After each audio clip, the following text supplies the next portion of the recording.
Yeah, speaking of expensive, I got this. This is the Kindred still book that I got. Oh yeah, you're showing the photos Yeah. of it. Yeah, is that a favorite of yours?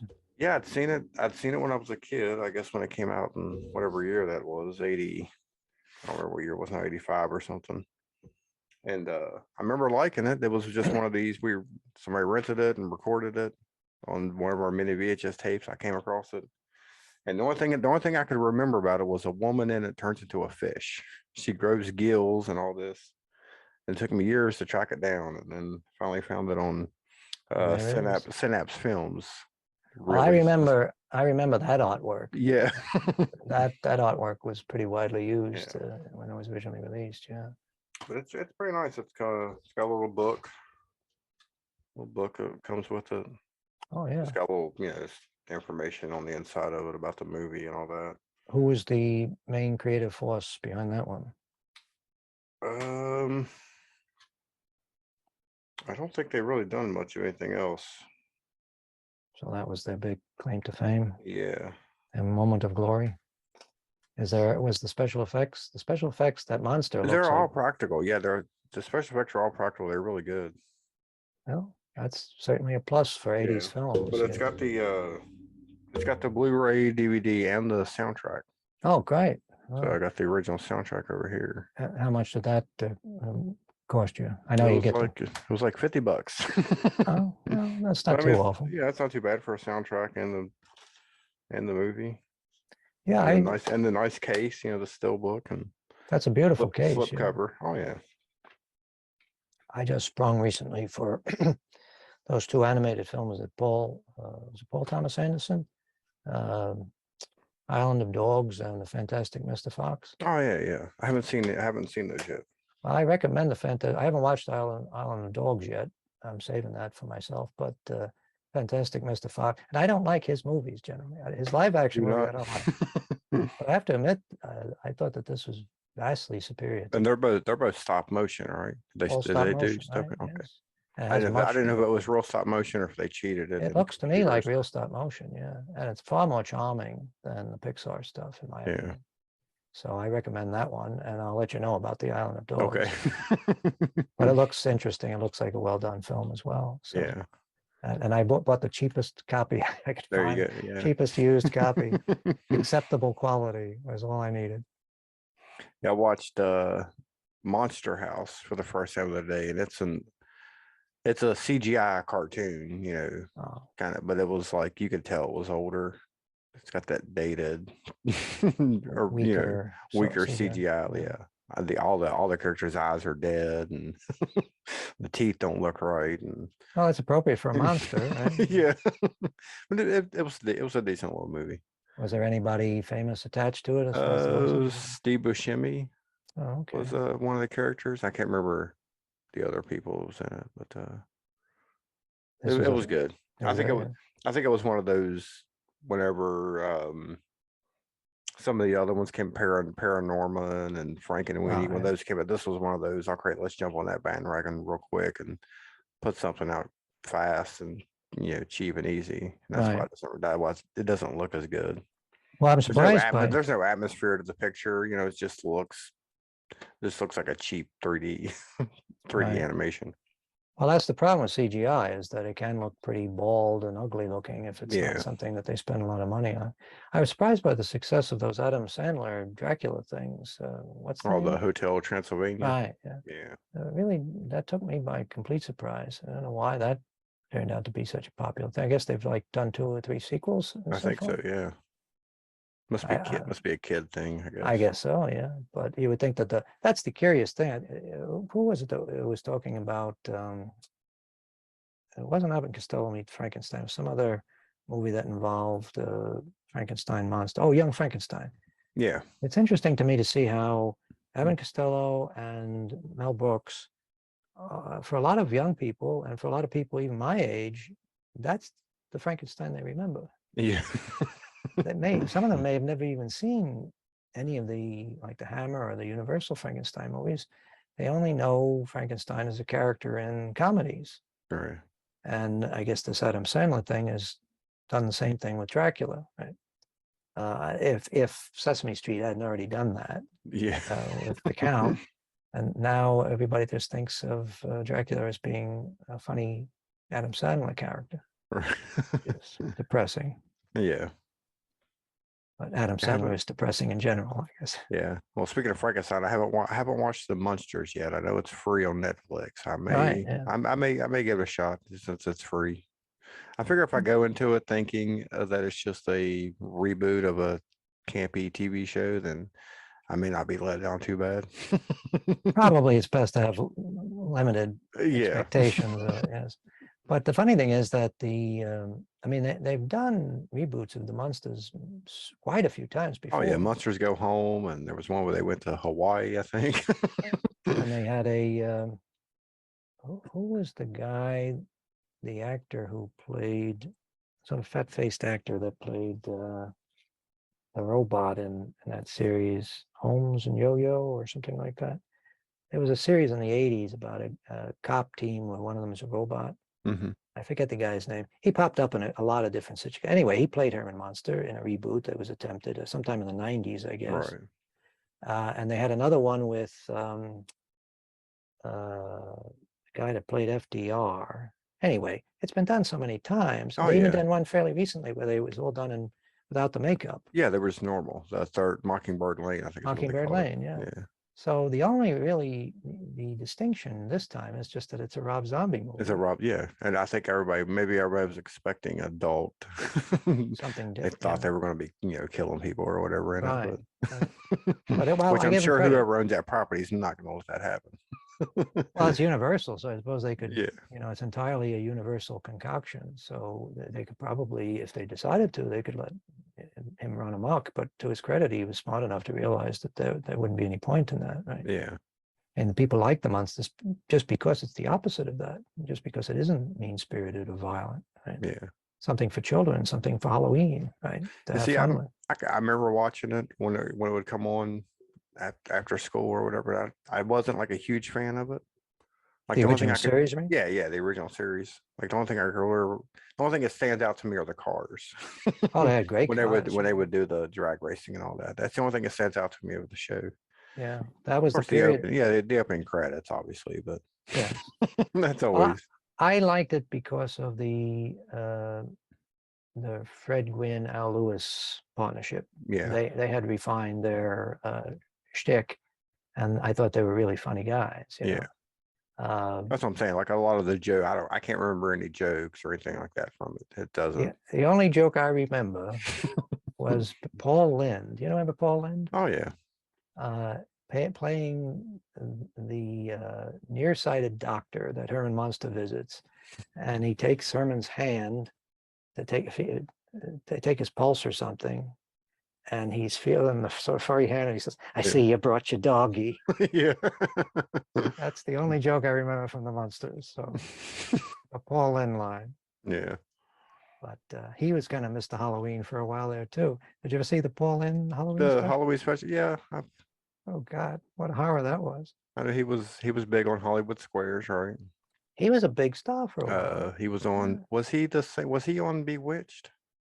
He Did did. he play I think he did pop up on the Bewitched. cousin or something like that? Yeah, I think so. But for a time there, I guess in the 80s, he was like one of the biggest stars on TV. Oh yeah. And they kept trying him in different series, and nothing seemed to work. Nothing but stick. Right?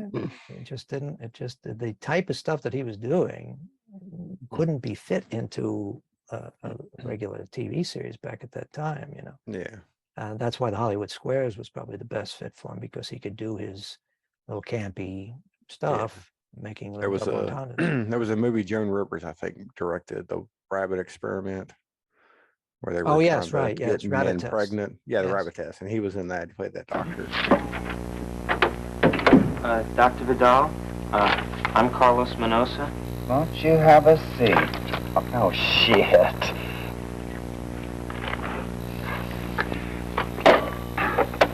Nurse Ton, call maintenance. I have sperm all over my desk again. Sorry. I remember that scene because Billy Crystal was the other actor that was in the Right. scene. That's Yeah. right. Yes. Hey, you got a good memory. Yeah. That was probably one of the earliest things that Billy Crystal did. Probably, yeah. Yeah, another fellow that's similar to Paul Lynde is Charles Nelson Riley. Oh There's yeah. another guy who was all over television for a while there. Yeah, he was a Match Game, I guess is Right. what he was big for. All That and the sorts of Ascot. children's shows, Yeah. TV commercials. He did a one-man show which they recorded, which is actually a very interesting thing. If you're interested, I'll send you the link. But he talks about how he went up to see the head of CBS at the time, the head of programming at CBS. He went into his office, and the guy told him, they don't let fags on TV. Yeah. And within a couple of years, he was all over television. Yeah. I mean, really, he said you could sit with the TV guide and turn page to page and circle all his appearances on all the different shows, the game shows, the children's shows, the things like Ghost and Mrs. Muir. Yeah. But it was always that sort of thing of the sort of campy character who it was always unspoken what he was talking Yeah, about. Just like yeah. Paul Lynde, the jokes that he would tell on Hollywood Squares would never be done on any other series. Or they wouldn't be No. allowed. But they could get away with it on Hollywood Squares because, you know, they were imprecise. They weren't really vulgar, but they were just Yeah, yeah. suggestive, you know. But yeah, it's interesting to see how movies and television work when it comes to those types of people, you know, and those types of Yeah. figures. But anyway, what's your plans? What do you have for Halloween lined up? Yeah, I guess we're not too far away from Halloween No, now. no, we're not too far away now. So, Got any it's the special 7th, celebration? so I'll probably be at work, to be honest with you. Oh, how I'll depressing. probably end up working that day. So Is that a good? I only get my schedule every 2 weeks. So I don't know what I'm working. But I'm pretty sure I'll be working that day. If Is that not, a- I'll probably just stay home, watch horror movies. There you go. Well, that's more appropriate. Yes. Is the Walmart an unpleasant place to be on Halloween? It might actually be kind of fun. No, no, it's not. I mean, there's no, not a lot of custody. It's like we don't do anything special, or we don't have like a give out candy or anything. Right. So You got to buy it. yeah. Well, that's what Walmart is there for. Oh, Buy yeah. candy and other stuff. But I'm sure I'll just stay home, watch movies if I'm off. Well, I'm going to try this year to get back into my habit of watching It's the Great Pumpkin, Charlie Brown, which I haven't watched in a couple of years. But I feel a need to. Do they even show it on? Do they even show that on TV anymore, or do they I, show it? Like, I don't even care they- anymore. 'Cause I Yeah. just got myself a nice high resolution copy Oh, of did it. you? Yeah, and I just, I mean, sometimes with animation, it doesn't necessarily work in its favor to have too high definition of Oh, yeah, quality yeah. because you can sort of see the shadows that the cells. The cells are big. Yeah. Yeah, like a Yellow Submarine was a little bit of a disappointment when I watched that in high definition because the animation was clearly, drawings on Yeah. pieces of plastic, which takes a little bit of the fun and a little bit of the magic out of it. Well, that's one thing I'll say about hand-drawn animation. It doesn't. It's never going to be old looking like some of these like CGI movies that I was talking about. Well, there's something vulgar about the CGI. Yeah. Yeah. It's just too much, the simplicity. That's one of the reasons why I always thought that Charlie Brown Christmas and It's the Great Pumpkin, why those are like perfect holiday cartoons. It's the simplicity of it. It's almost like children's drawings, Yeah. and it's for some strange reason far more evocative than the more elaborate, things. I mean, like when you see the Peanuts CGI movie that they did a couple of years ago, Yeah. that was grotesque. Those characters shouldn't look that way. Yeah. Those characters should be line drawings. That's the way they Yeah. need to be. Otherwise they're just like these horrible Lovecraftian monstrosities. You just keep thinking about the when the people from the Today Show dressed up as the characters. Well, it's sort of similar to the mistake that they made with the Cats movie. And did you Yeah. ever get to see the Cats movie? No. I mean, just the idea that they figure we'll put CGI hair on all the actors. On the It's like, actors, yeah. what could you be thinking? But I suppose when you have $100 million to spend, you got to find some way to spend it, right? Yeah. But And of course, I guess hand-drawn animation is pretty much dead now because it's so expensive. I think Well, that's when I stopped. I think that's when I stopped watching The Simpsons. Was after that movie, and they switched over to computer. There wasn't drawing on cells anymore and painting them. So I was like, okay, I'm done. Oh, But have they switched over? I haven't watched it in yeah, years. yeah. It was after, I think it was after the movie they had completely switched over to, I guess, Photoshop or Mhm. whatever kind of animation tool they use. But yeah, they don't do the hand painted cells anymore. That's depressing. Yeah. Well, it leaves some opportunity for some clever person to revive that, if they can, if they have Find the the people that can dedication, do it. Yeah. right? Yeah. I mean, I always thought that one of the great shifts in Disney's history was when they switched to that Xerox system. Yeah. I don't know if you're familiar with that period when they were trying to find a way to save money, and they used some sort of Xerox technology so they could reproduce the cells without having to have somebody ink each Ink cell. each one. Yeah. And you could tell as soon as you saw it that the line was different. The line had a sort of broken up quality to it. Like 101 Dalmatians, I think, was one of the first ones of Robin Hood. It just had a different look to it, and it wasn't. Yeah. I mean, they're beautiful looking movies, but they just aren't the same as the Yeah. classic ones. You get the feeling that something's been changed and something's missing. But I guess this is the problem that we face with all these things, right? There's always going to be progress, Progress. and it usually means saving money. Faster, So, cheaper. right. And that's what We you can end up with. I we can mean, put out we can put out 10 Pixar movies this year instead of just one. I'm surprised how much I've turned against the Pixar thing. I found their early films pretty charming and enjoyable, but I Yeah. have to admit now there's something very cloying about their style, It seems to be the same story. Well, that's Just the other with problem. Yes, formula. Yeah, toys that are alive, cars that are alive, planes right, that are alive. right. Yeah, but they have a sort of rubber bandy quality to the movement of the characters, Yeah. and all the characters seem to have the same facial design with the sort of ridiculously enlarged eyes, and I just find it so off-putting and nauseating. It's too much, too Yeah. cute. Because they say, that's one of the things, I forget the term for it. There's a term for using the characteristics of infants to make animated characters or other drawings Yeah. more appealing to people. You see that in like the way Bugs Bunny slowly developed over time.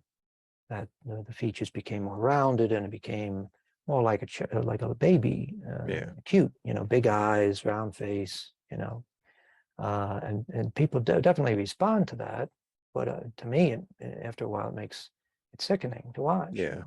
I think that's what watching some of the Simpsons commentary, that's what they talk about. Like that's why that show has been able to stay on so long because the kids don't grow up.